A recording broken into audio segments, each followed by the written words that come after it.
Alright guys, it's 9:35. We're not here for about 2 hours and we're nice and warm, not cold at all. It's starting to snow a bit again, but that's okay. We need that snow.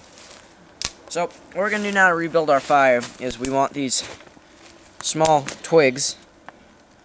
You can see, they're just small twigs broken off branches. We don't want anything touching the ground because last night it rained and then it hailed and then it snowed. So we don't want that. So even this stuff is still pretty damp. That's not a problem. You can see the insides are all extremely dry. So we're just going to go around, start just breaking some of this stuff off, breaking it up. Remember, only dead trees? Yeah, only dead trees. Don't use green. And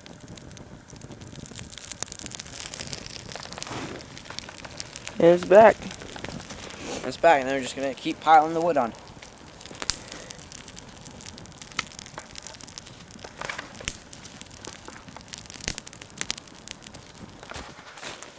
Just a quick tip, when you're picking a spot for a shelter, look for somewhere that's nice and clear and dry. Well, not dry, but Flat. it's flat, that too. Away from a river. And in a spot where it's covered mostly by trees so you don't get This is a grove. much weather on it. We're in a grove, so everywhere pretty much around us is getting all snow and we have nice leaves. So, just a tip. It was a nice hot summer day. I took all the dry dead wood I could find and I piled it into a cave. It wasn't big enough to fit me in it, or it wasn't comfortable enough to fit me in it. There's too many rocks and stuff sticking up, but it's full of firewood, so that's my emergency supply, so we're gonna go get some, so it should be nice and dry. Alright, let's go.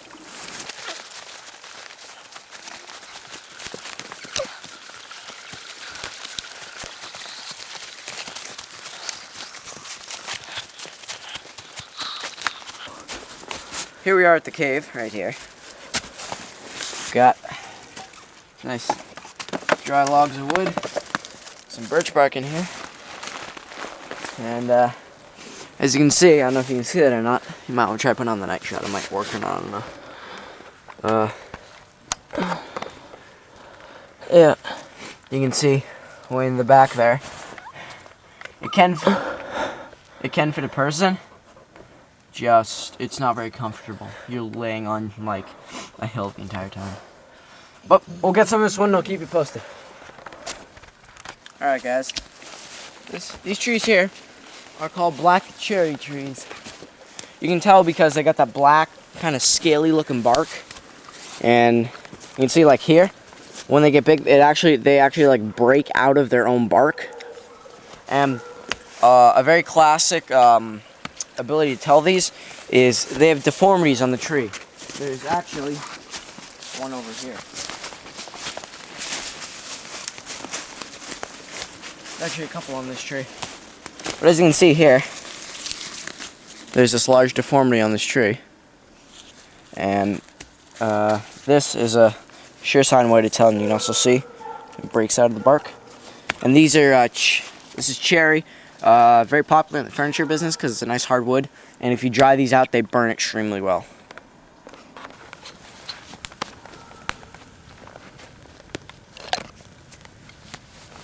Right now I'm making a fire reflector. What you can take logs and just put them in.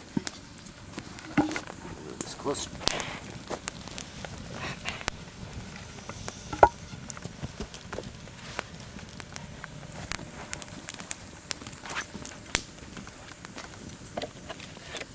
It's also a good way to hold your firewood.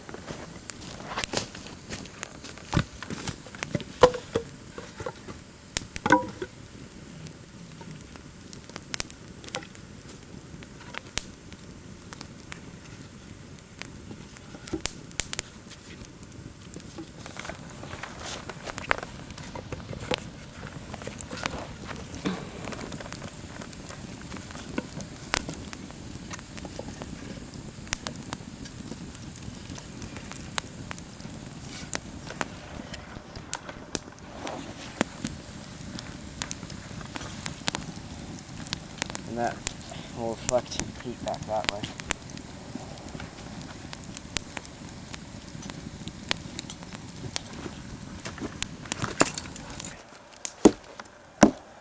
Alright, what I have here is just a little piece of stick from the rake and that we made, the pot holder. So what I'm going to do is I'm going to make one to suspend my kettle over the fire. So, it doesn't have to be very sharp, just has to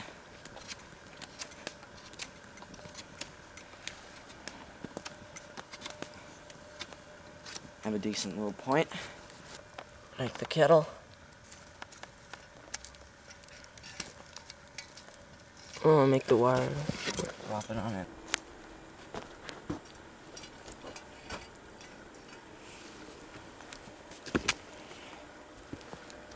What we do now.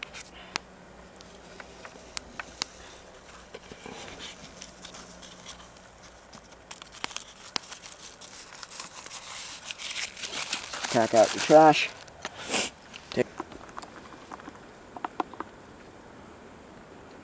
That's good. So I'm just gonna pour mine into my squishy cup here.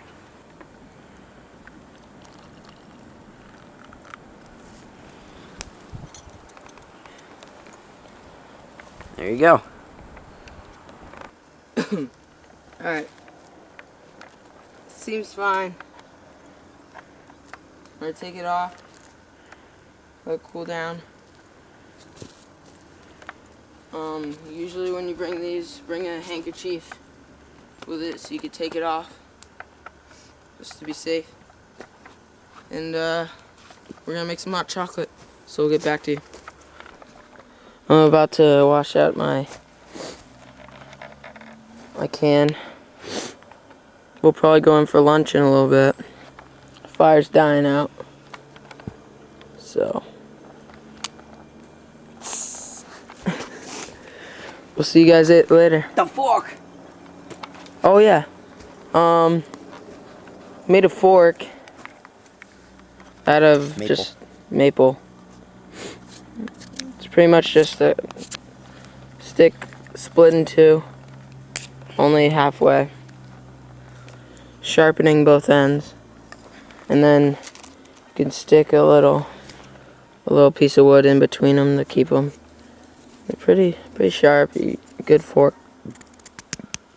And just a decoration on the end. Just looks nice. I hear geese.